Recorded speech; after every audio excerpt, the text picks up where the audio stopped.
noise!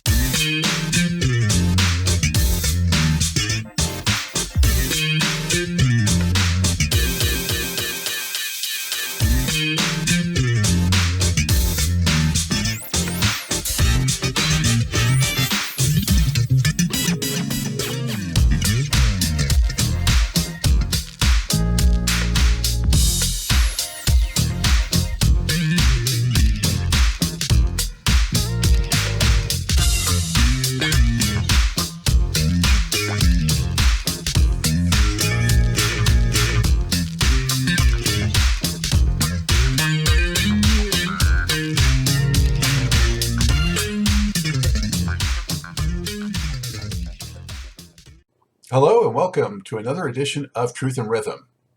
Brought to you by FunkinStuff.net, this is the interview show that gets deep in the pocket with contemporary music's foremost masters of the groove. I am your host, Scott Dr. GX Goldfine, musicologist, creative arts journalist, and multimedia pro. Whether you're watching the video version of this show or the audio-only podcast version, I thank you so much for your continued interest and support in this show. If you enjoy this programming, there are several ways to help support Truth in Rhythm, as well as contribute to further enhancements and expansion, plus get some sweet perks and rewards in the process. First, subscribe to the Funkin' Stuff channel on YouTube, which is where Truth in Rhythm lives, and be an advocate by spreading the word among fellow funk, jazz, and R&B music lovers.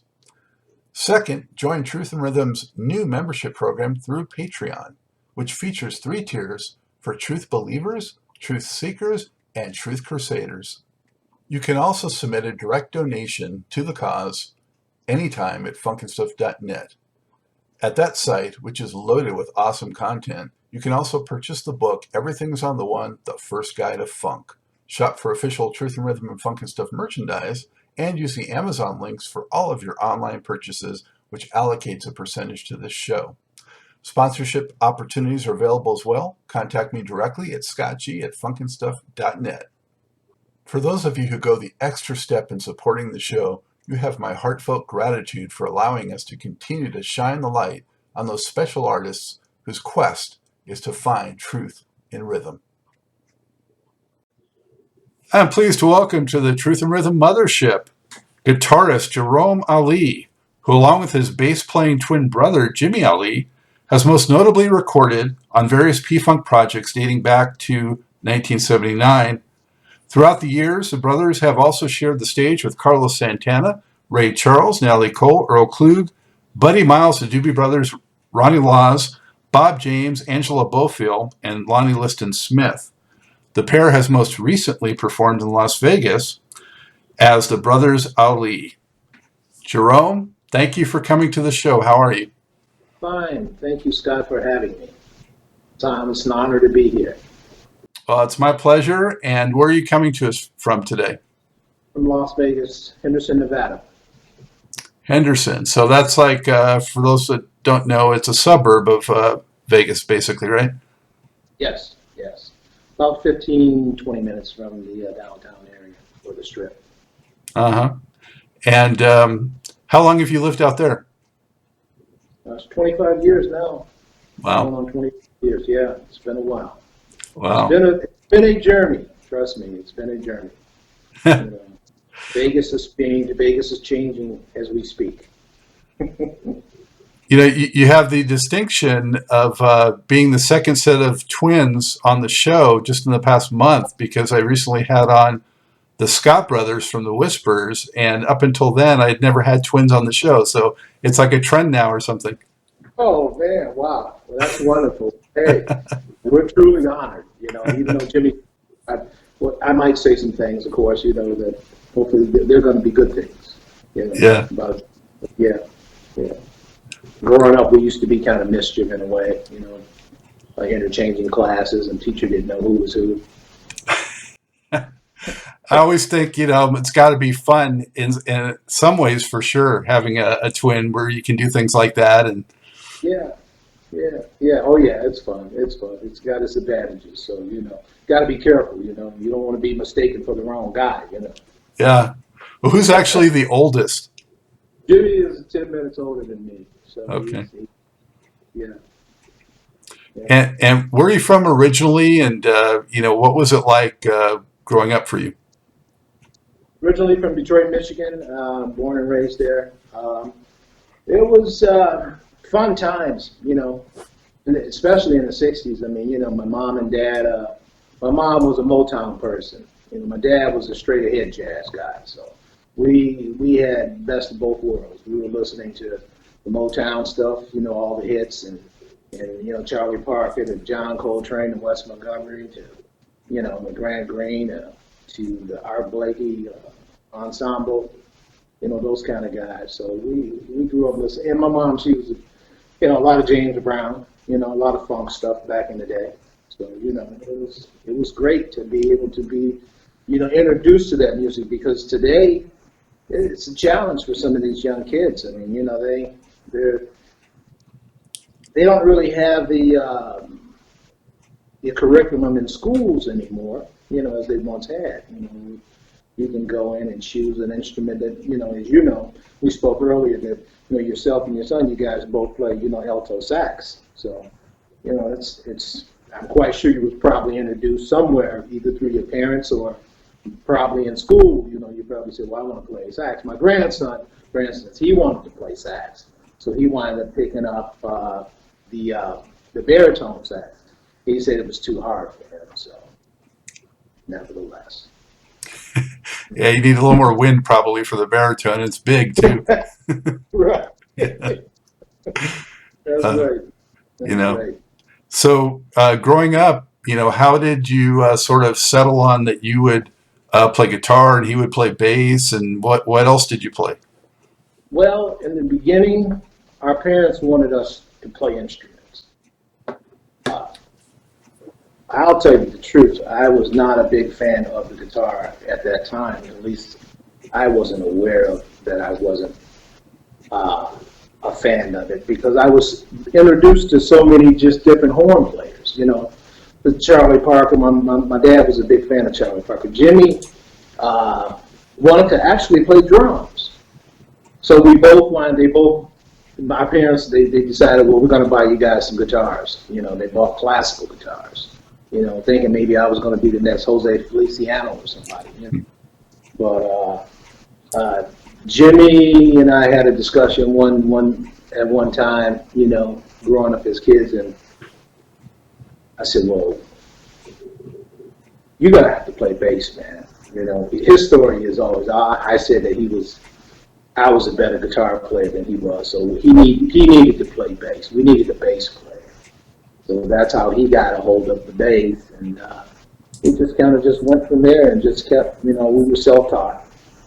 It did take a lesson like through the summer over at M Studio in Detroit. Actually, Earl Cluey there at one time. He subbed for our teacher. She was, I can't think of her name offhand, and I'm sorry, forgive me for that. But her brother was part of the Paul Butterfield blues band that played at Woodstock. And I can't think of her name, but she was a very nice instructor. And Earl subbed for her one time, and it was an experience to be with Earl at that time. But we were just learning the the basics of the instrument, the notation and the fingering and what have you. Then I told my dad, I said, man, I can do this on my own, But yeah, little bit, no, it's still a challenge. So how old were you guys when you started maybe playing in front of anybody? So probably about maybe 15, 16 years old, you know, something like that. Yeah, somewhere in that age bracket. And were you playing, top 40 or R&B or what kind of stuff? We're doing all kinds of stuff, R&B, a little bit of jazz stuff. We were doing like locals, some of the local stuff, around town, some of the AW halls or whatever you call them back in the day. And we had a group. The group was called the Unleavened Bread. I think we were about 16 at that time, and doing some of the high school functions, some of the proms and stuff like that. Yeah. And who were some of your early, favorites musically, overall and also guitar wise? Ooh, overall, I tell you, Art Blakey was a big influence. John Coltrane, Charlie Parker, of course, because I mean, you hear it all day. You know, Wes Montgomery. My father thought if I played like Wes, I would be great. You know, and that's still a challenge. So, even though I admire Wes a whole lot, Pat Martino, gosh, Chick Corea, great influence over the years. I remember we used to ride the bus and we would go on tour with George, Perlette. I would just have the headphones on listening to the Return to Forever, man. It was just something that I was just fascinated by. And another guitarist by the name of Alan Holdsworth that you don't hear much about, even when he was, very active at that time before his death. I mean, I really truly miss that guy. I mean, he was a major influence. Jimi Hendrix was one of the top guys. During our early development. I say our Jimmy and I both early development because he loved Hendrix as well. So gosh, the list is just infinite. It goes on because I love so much different. I love Andre Segovia. I listen to his stuff today. I love classical music as well. So I try to not just be one-sided. I love funk, I love jazz, I love rock, blues. B.B. King was a major influence as well. B.B. King can just tell the whole story, the history of music by just hitting one note, man. Yeah. Yeah. How would you describe Jimmy's personality compared to yours? I'm laid back. Jimmy is aggressive, and that's a good thing. We kind of balance each other, which is a good thing. Mm-hmm. So, how much experience did you have before you connected for Parlette, and how did that materialize? We did a radio tribute to Jimi Hendrix at WDET there in Detroit, and the Mudbone of Bootsy's band, vocalist, heard the show, and I had an opportunity to meet him through a gentleman by the name of Joel. I cannot think of his last name, but he introduced us, and I gave him the tape. That's how that came about, and that tape materialized through to Jim Wright, that was the drummer at first in Parlette, and so that's how I got involved with that. And then later on, the bass seat changed. I got Jimmy in to Parlette as well. So that's how we got involved with the P-Phone family. So, did they just say, "Hey, we like this, come on in," or did you have to do an audition, or what? I didn't have to. I didn't have to do an audition. Basically, Jim was like, "This is the guy I want," because Gordon Carlton was actually, he's a guitarist. He's the guy that I spoke about a little earlier on. He's like the grandfather of us all. He's a great guitarist, man. He was the actual MD of the Parlette, and he actually turned me on to the gig, and that's how I got involved. It was supposed to be another guitar player that was supposed to be part of this. His name is Carl Calloway. As he told me, he was supposed to, do the audition, but Jim Wright wanted me to be part of that, so that's how I got in. And if memory serves me right, I think the first Parlette record was like in '77, Pleasure Principle, and then they had 3 overall. Where did you come into the picture for them? Probably the third one, because Jimmy wrote a song that's titled Wolf Tickets. Okay, that was the third LP. I know there was Invasion of the Booty Snatchers, Yeah. and the other one, the one you just mentioned, Pleasure Principle. Yeah, then Play Me or Trade Me was the second one. Right, exactly. Yes, yeah. Those were some good times, man. Yeah. What was it like, when you got in there? Did you play live first or in studio first or what? We played live first. Our first gig, I think, was in Fayetteville, North Carolina. And that was a fun gig, man. It was a fun gig, yeah. Then we did some other gigs where I think Luther Vandross changed. They opened up for us.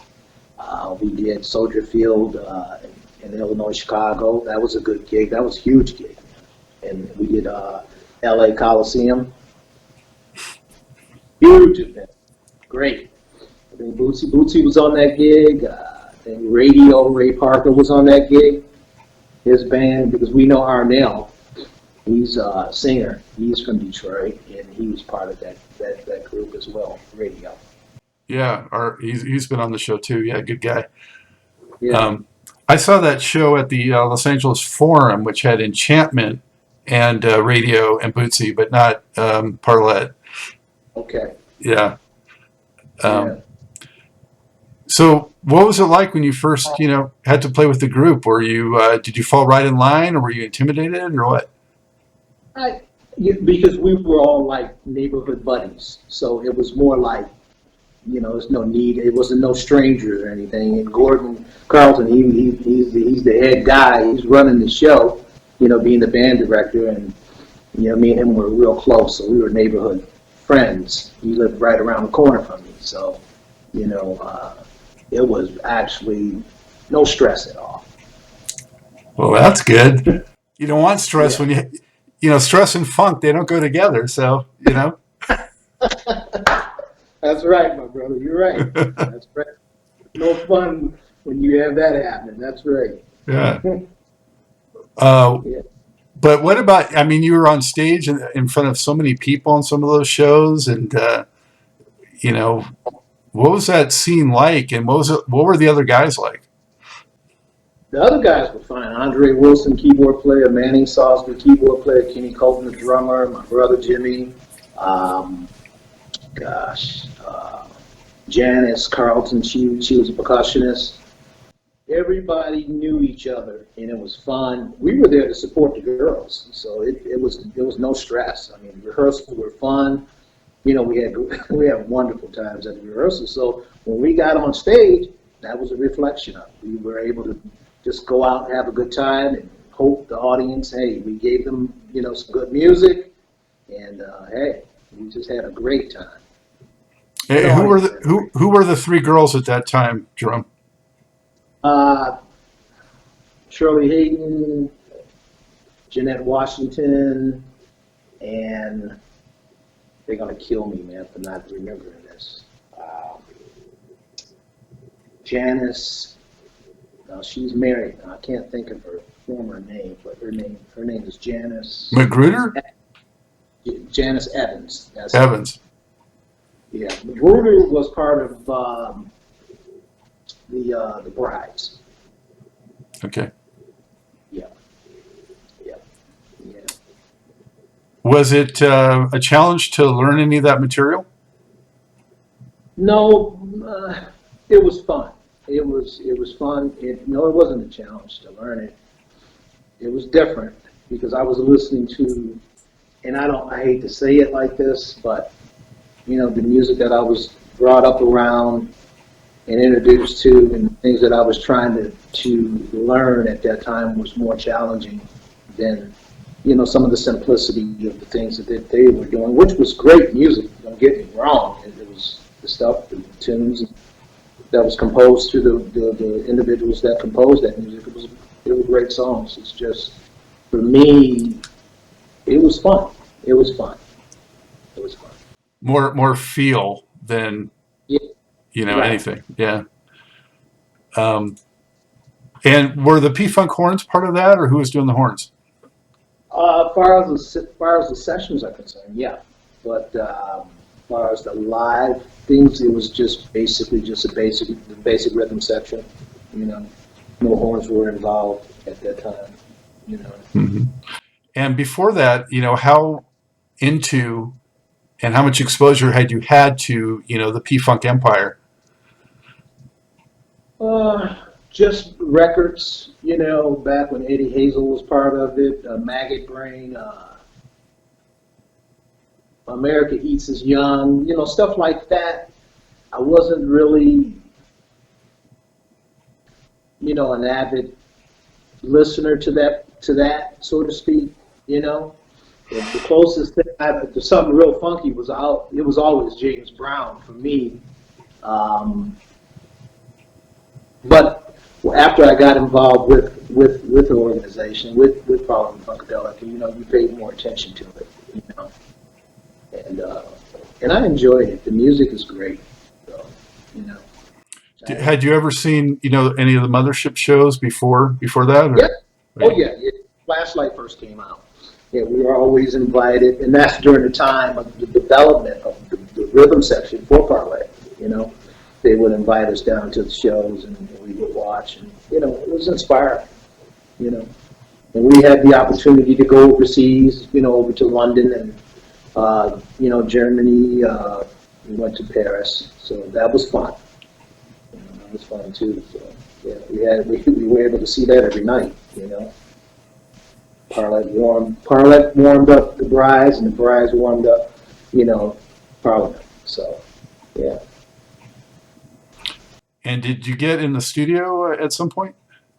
Yeah, we got a chance to record quite a few things, but it was some of the things that Jimmy and I wrote together, and some of the things that he wrote, and some of the other guys in the group. We were able to go in and cut some of that stuff, and I actually recorded one of the songs, but I really wish I could have access to some of those master tapes. Which a hope. A lot of us would like access to some of those tapes, just to hear them, if nothing else. I know.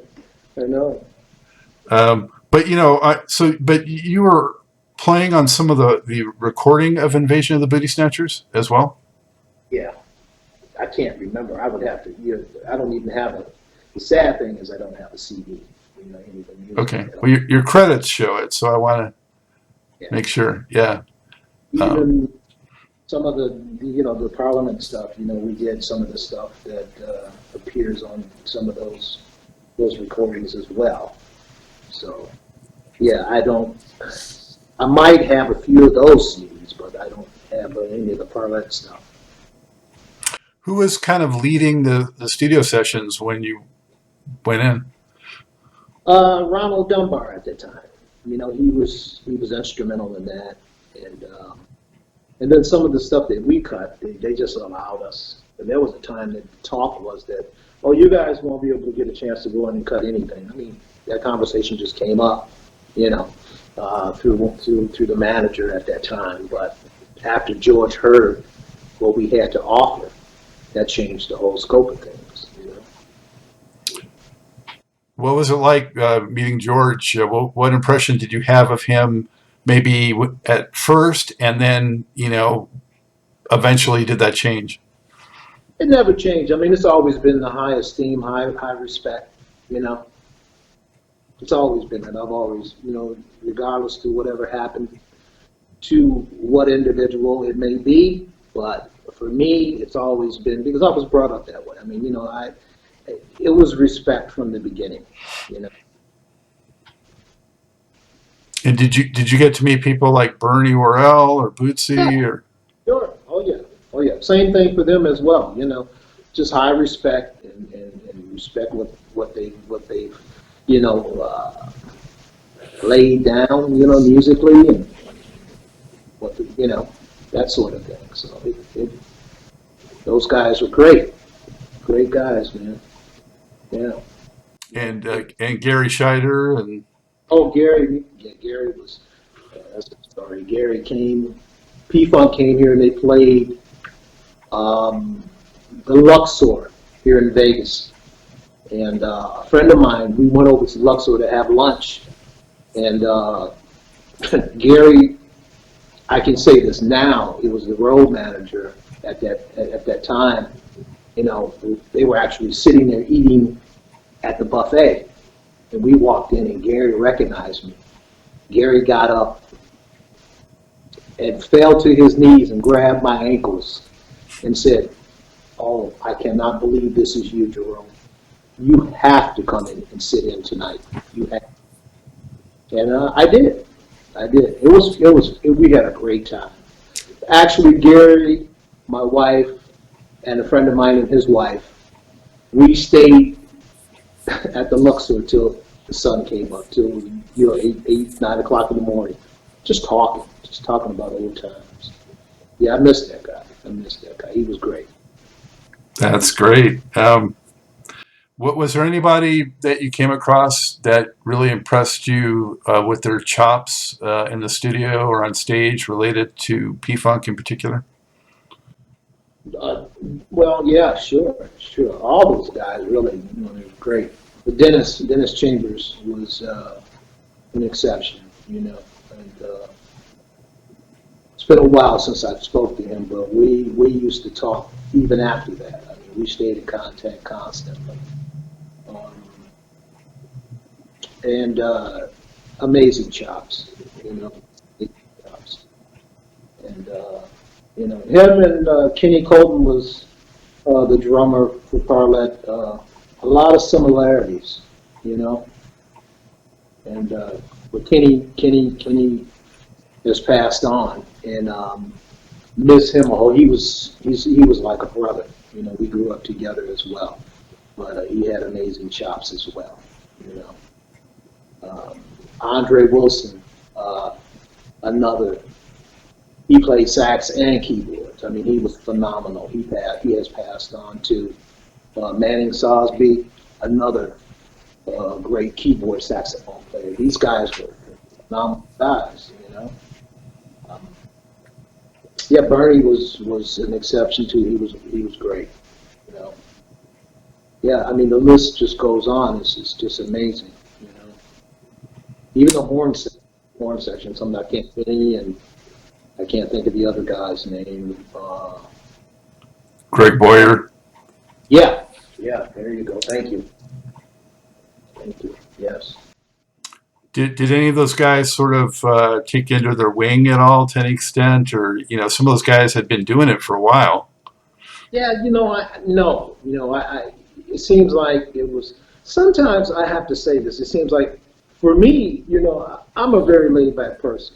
I'm quiet. I'm humble. My thing is it's not like that's a good question. Taking you under their wings. I think it was more competitive because people were more fearful of position. Whereas I was young at that time, and it was just I had gratitude. I was grateful to be part of something that was actually it was already formed before we got there, but just to be part of something that could actually even take your career to another level, But I wish it was unified like that, But unfortunately, it wasn't. It was more fearful of the fact that, I'm worried about my position, so I'm not going to really help you, There's some things that I recorded with the Horny Horns that's got somebody else's name on it, but it's actually me playing. Mm-hmm. Or I'm going to get, okay, you put your part on here, but I'm going to get it erased, I hate to condescend,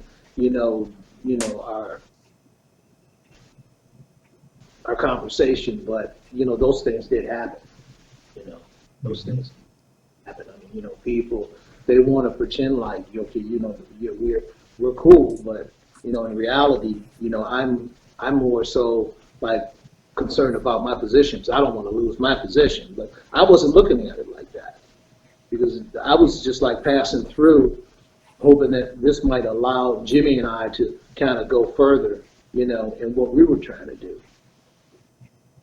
Because I actually grew up. I mean, like I said, I've been growing up listening to jazz and having those roots.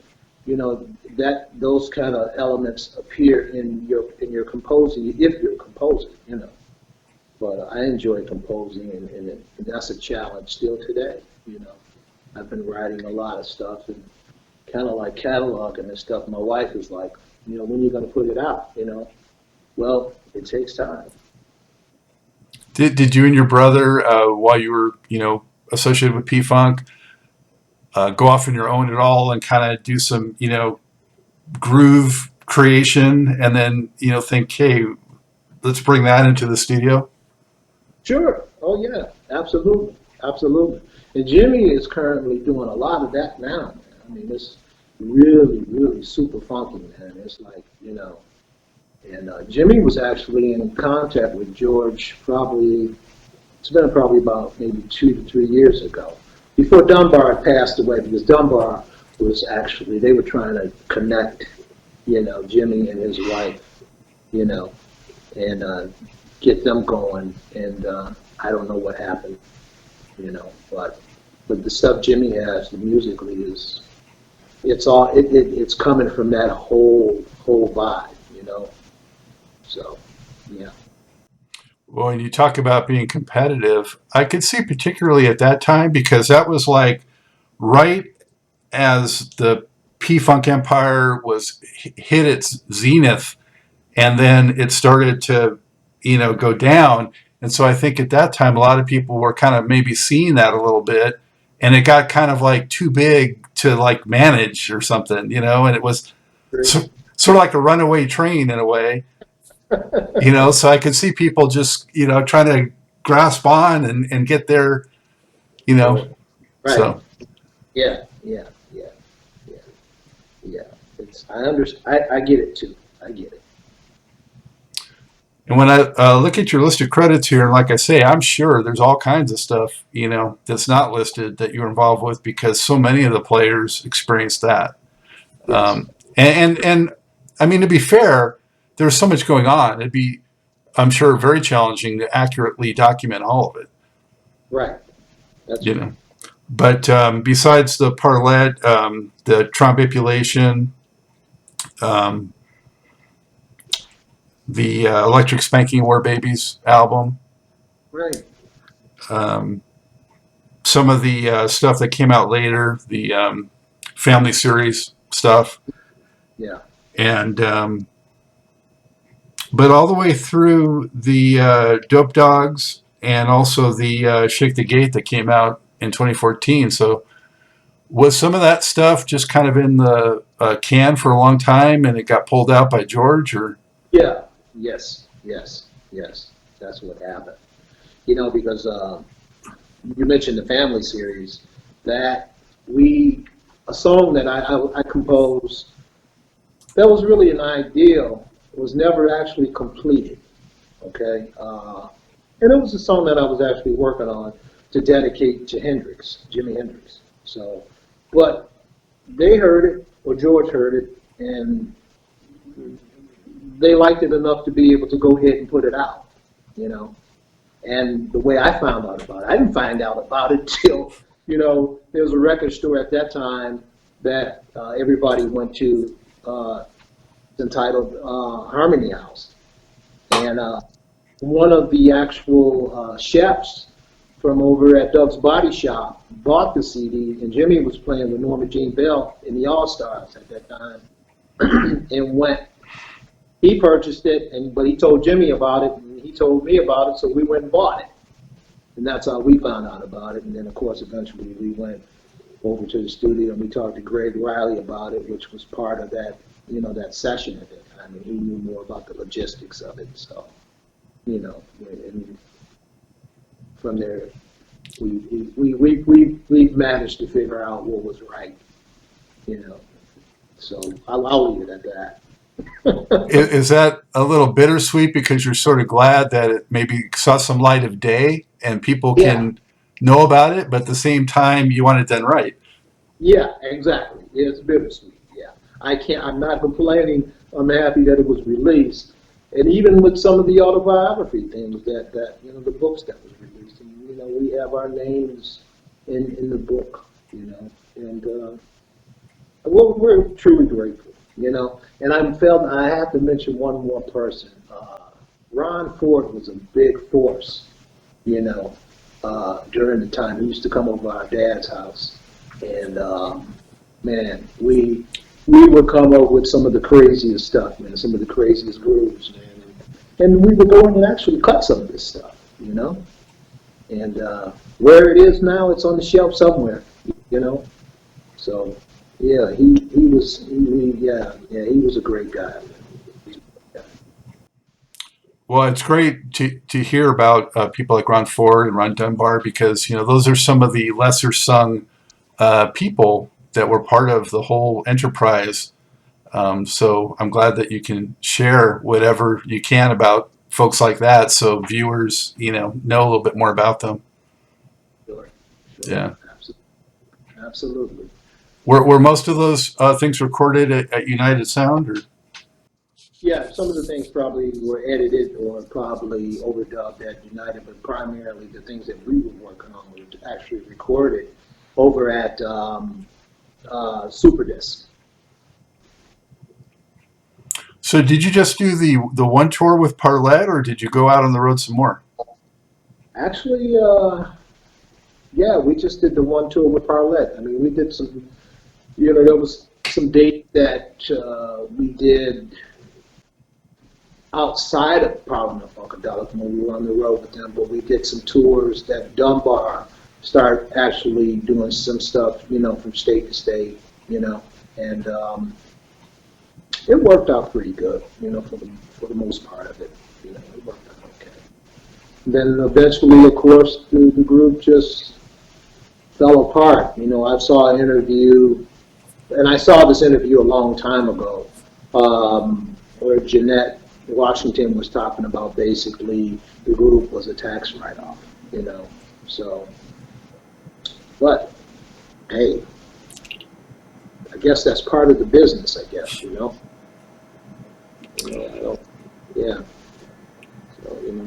it's sad for them. I mean, it would have been nice to keep it going, and I know Shirley Hayden has recently reached out and mentioned something about reforming the group, the girls and stuff, but they have some other folks, musicians, that might be involved with trying to help them do that, so I don't know the extent of it, if it's taking, the next step for that to happen.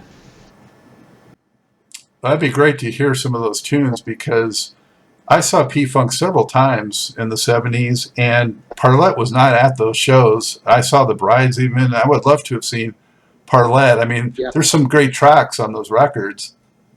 Yeah, oh yeah. It was I must say, the group was a power hitter, man. It was decent, and I'm not trying to float my own boat, but the group as a whole, when we went out, it was well polished. So how did you find out, that you weren't going to be doing any more P-Funk related work, and, what transpired? A lot of this, well, the way if I recall correctly, it seems like there was an office that they had in the suburbs of Detroit. I think that's Southfield, and it's called Thing Productions. And what happened was that we would go down and, like right now, everybody's trying to get their stimulus check. You're trying to get your stimulus money so you can keep your life going. And unfortunately, it just fell apart. It just disassembled completely. I mean, it wasn't a notice that you got that, okay, well, this is, everybody started trying to find other work. Andre, at that time when, Andre Wilson, the keyboard player, he started playing with Michael Henderson, Manning, I don't know exactly what happened to him at that time. Everybody else was just trying to stay afloat and find other things and try to stay busy, And then we wound up forming the Top 40 band. Actually, some of the members from Parlette, Gordon, myself, Jimmy, and we also had another brother by the name of Ron Smith. His father was Bobby Smith with the Spinners. He's a guitar player, great friend that passed away. And we all put a band together just to stay busy, And Was that trying to work on material every. Was that 81 or 82 or what year? 82. 82, yeah. 82, yes. Yep. Yeah. Crazy times, right? Yes, yeah. But crazy times, but good times, because I call it the days of innocence. You at that time, before a little bit, before I got married, you know, and I've been married for 40 years now. So Congratulations. it's like, thank you. And you're living, you know, with your parents and stuff, and you don't see the complexities and what life is all about yet. You know, you're still, you know, you're still Naive. green behind the ears. Yeah. Yeah. So yeah, it wasn't too tough, but yet, even though I was on my own, though, you know, I speak for some of the other guys too, because they were still with their parents and what have you. But you know, it could have been worse. You know, could have been worse. But just being just diligent and just seeking to continue on as a musician, it's been a challenge. But you know, hey, it has this. It works. It's working out. It's working out okay. Positives and negatives. You know. Did you ever get the opportunity to be in the studio when George was in the studio? Yeah. Oh yeah. Oh yeah. Oh yeah. Oh yeah. Yeah, down at United Sound and Super Disc. Yeah, actually. Yeah, both times. Yeah. Yeah. So, in your opinion, what is at the crux of what has made George considered by many to be a genius? I think timing is everything. You know, I think timing is everything. You know, his calling was, you know, at that time, and the timing was perfect, and the purpose of his life was already preordained. You know, destined for him to do what he does. You know, and he does it well. And just as a conceptualist, right? Yes. Yeah. And somebody who could bring performances out of people, I guess. Someone like Miles Davis, you know, just push you to the limit, you know, and cause you to, you know, to be able to express yourself, you know, in such a way that you didn't even know you had that in you. Mm-hmm. You know, so yeah, it's great, you know. Yeah. For you, stylistically, Jerome, do you enjoy more of rhythmic playing or lead playing, or which? Both, because both of them are important, you know. Solos come from chord progressions or rhythmic, you know, phrases, you know. They go hand in hand, you know. Yeah, yeah. So, being a low key guy, do you get your exhibitionist side out being on stage, or how's that work? I think it does, you know, and it's just an expression. You be able to, you get the opportunity to express yourself and how you feel inside, and hopefully it channels over to where the people they'll receive it. You know, it goes into their soul, man. You know, and they can feel it. So yeah. It's funny, you know, how many people seem like they're so outgoing and all about the limelight on stage, but off stage they're like totally opposite. Right? Right. That's right. Yeah, that's right, brother. That's Yeah. right. Yeah. So, you know, I mentioned a lot of other famous names in the intro. Can you talk about some of those people? How did you come in contact with them, and what were some of the highlights after P-Funk? Oh gosh, shoot. Buddy Miles, I know Jimmy did a gig when he was playing with Norma Jean Bell and the All Stars. So Buddy and Carlos came in, and they actually sat in with Norma Jean Bell and the All Stars. Earl, Jimmy played with Earl Klugh. Did a tour and did an LP with Earl. Gosh. Who else? I wanted to say Carolyn Franklin. That wasn't, you know, we should probably put. Carolyn Franklin goes back to Aretha Franklin. So we go back a long ways. You know, she saw Jimmy and I walking down the street with guitars, and she lived not too far from where we lived on the northwest side of Detroit. And we were walking down the street. She said, "Can you guys play?" And Jimmy and I looked at each other and was like, "Well, I guess so." She said, "Well, can you come in and play something for me?" So we went in and we played something for her. She asked, "Well, would you be interested in doing some recording with me?" And we said, well, of course, you know. And the story goes on a little longer than that, it's a little deeper than that, but we wound up doing some recording with Aretha's sister for a while, man. She was a beautiful person, man. We enjoyed her. With Bobby Lyle, I had a chance to play with Bobby Lyle, pianist. You know, he currently has something new out. I heard on the radio, and I did a concert with him in Toledo. That was really nice. Wow.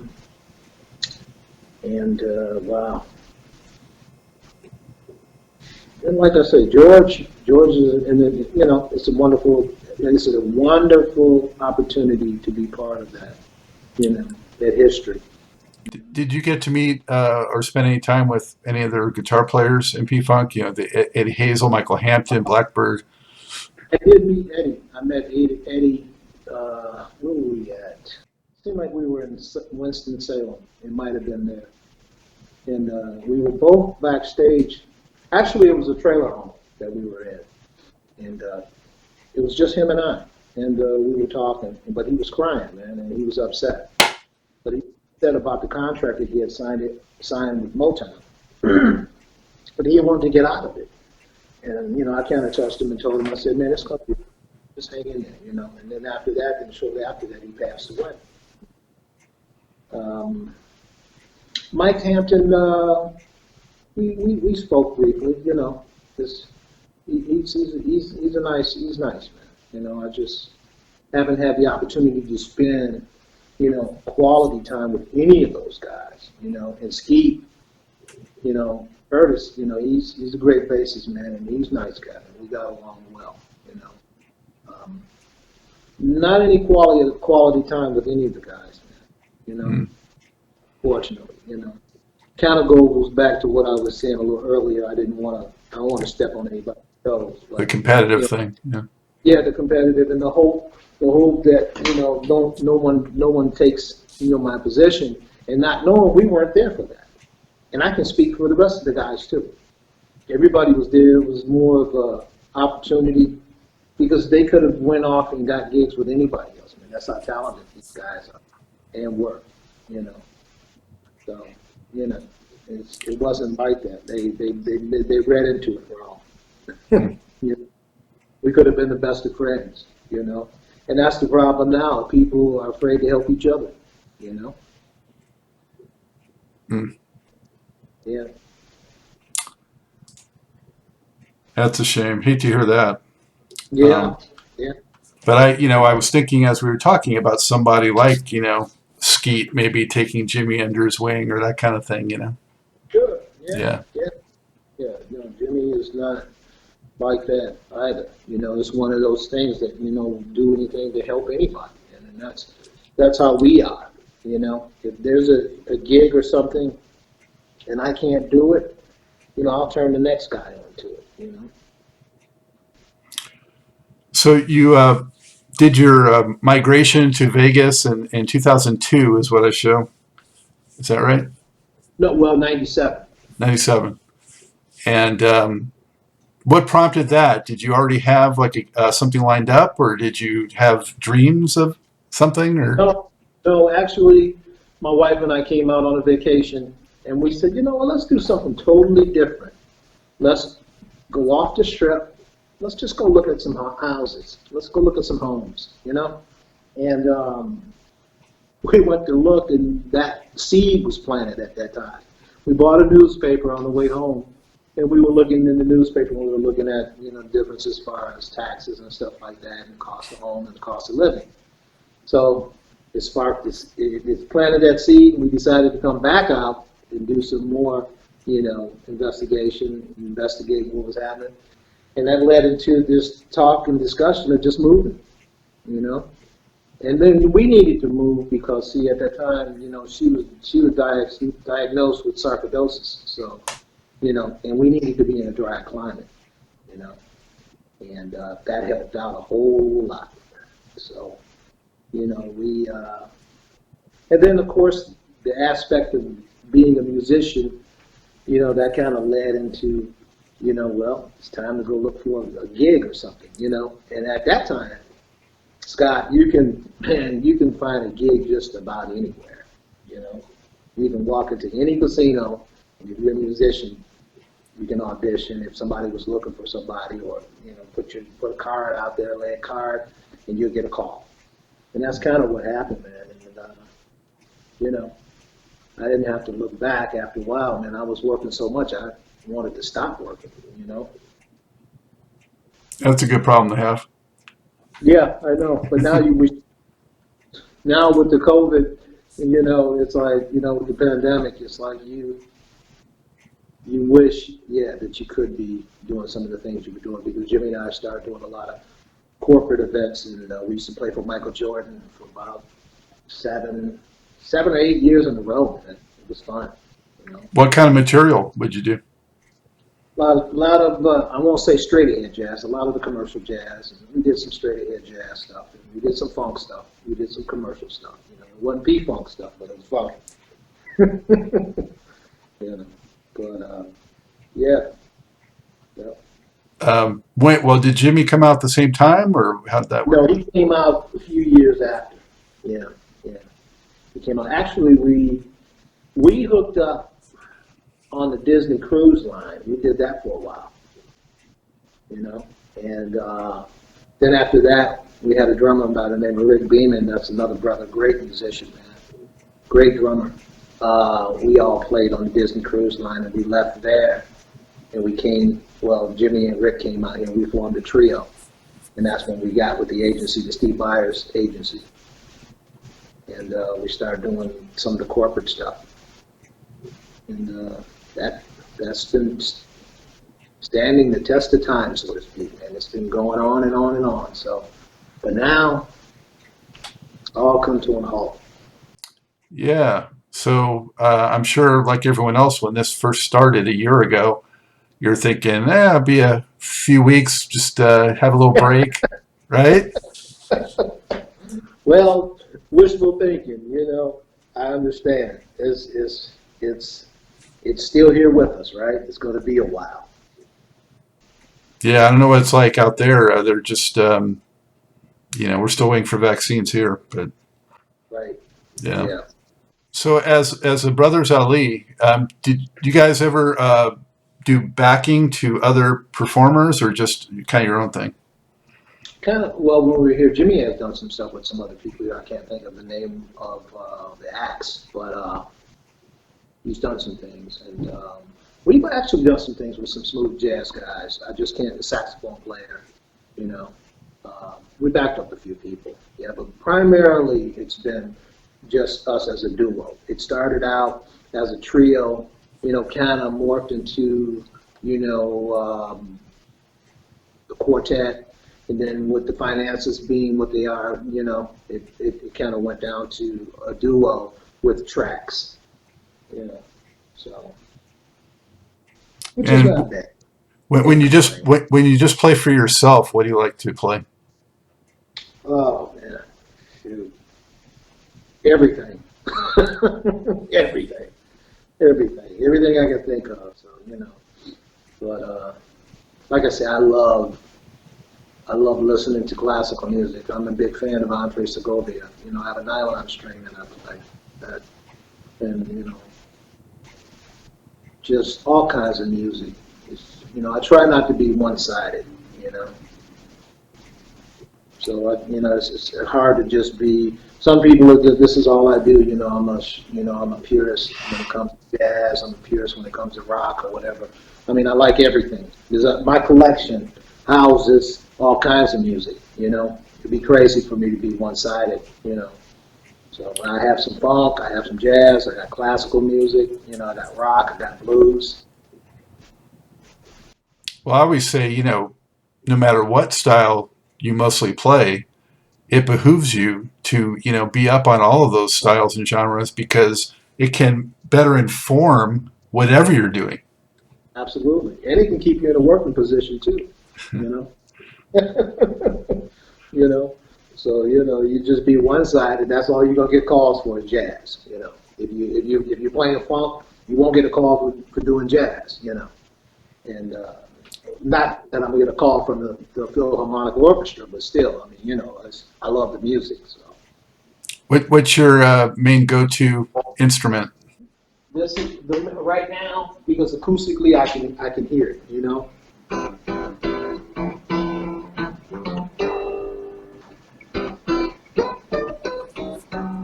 You know, I can hear it, but Looks like a George Benson model. it's a copy. It's a lawsuit. It's a lawsuit guitar that's L5. You know, copy of an L5 that Ibanez. It's 1977.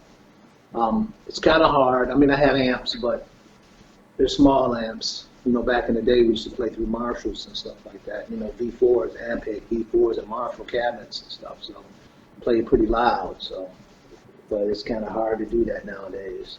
You know, in the neighborhood we live in, and you know, a lot of the stuff is they got so many amp modeling, you know, tools that you can use nowadays to get that same application and that same sound, you know, when you're recording and stuff. So I'm kind of working on some of that stuff too. I don't want to leave that out. Well, this time off from live performance, I mean, is that, you know, kind of inspired you to maybe do some recording? Yeah, I've been recording off and on. You know, it's been hard, you know, because the bills have to be met. You know, demands are there for that. You got to be inspired to do it. You know, some people think that being a musician, oh yeah, sure, I just go and turn the thing on and turn the computer on and or the recorder on and just go at it. You know, you have to be inspired to write about something, to record something. You have to have that initial, you know, Spark. Go and spark to do something, man. You know that. Okay, I got this idea. Like I was walking around the house probably last month, and I came up with a song. And you know, out of many that I have, but it's something that I was just noodling around on the thing, and I said, wow, this could be a nice idea. So I cultivated it a little bit, and each day it came, and you know, and then now I got something. I don't have a complete arrangement on it, but it's getting close. You know, but and I want to eventually get you some of those things so you can have and you can listen to it, and, you know, and you can share it. You know, so Bring it on, man. yeah, I'm working on it, brother. So. Working on it. I'll try to light an extra spark for you. Well, thank you. We appreciate it, man. My wife and I, we've been working on some, you know, just our house and stuff. So it's been kind of like consuming me with that. So I haven't had a chance to get back and really kind of like finalize things. So got a lot of compositions, got some cover stuff that I've been working on, some jazz stuff, so people's ears can kind of be drawn in, you know, through that and kind of like focus and say, okay, well, let me hear some of your original stuff, you know. So, you know, some of the stuff is it's coming along. It's coming along. Do you have a tip for an aspiring guitar player? Just keep playing, just keep studying, just listen to a lot of music. Just don't, you know, what you don't want to do is get caught up into just being one-sided, you know. You know, just, even though you can become great, you know, at that, but just don't limit yourself, you know. Always keep those ears open, right? That's right. Just And your open ears. Just, open ears and open heart, right? yeah, absolutely. Yeah. You said it, and that's right. Open ears, open heart, you know, and just have the love for the thing, man. That's what you gotta love the music, man. You know, you're not just doing it because the money's there, or you can make money, or you can have a girlfriend this week and another one next week. You know, you gotta love what you do, you know. Mm-hmm. Yeah. Is there a website or anything that you'd like to get out there for keeping up with what you guys might be doing, and especially as the pandemic finally lifts? You can see us on Facebook, you know, Jerome Ali or Jimmy Ali, you know, Jerome Ali Twin. Hey, well, Jerome, it's been so much fun. Thank you for the stories, and thank you for all the music you've given us.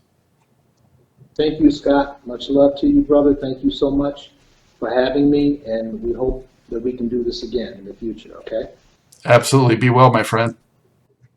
I hope you enjoyed this episode of Truth in Rhythm. A big thank you goes out to our guest as well as to you, the viewer and listener.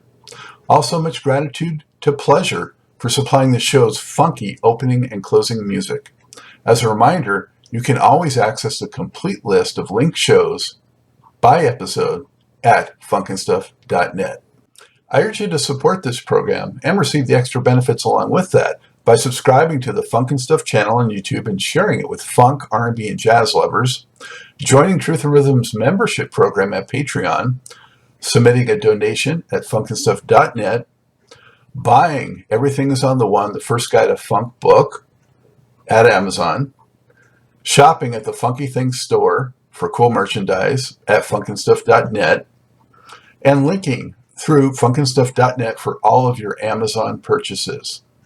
In addition, if you're an artist or anyone seeking proven, results-oriented professional marketing, PR, writing, or editing consultation or production, check out the media services section at funknstuff.net.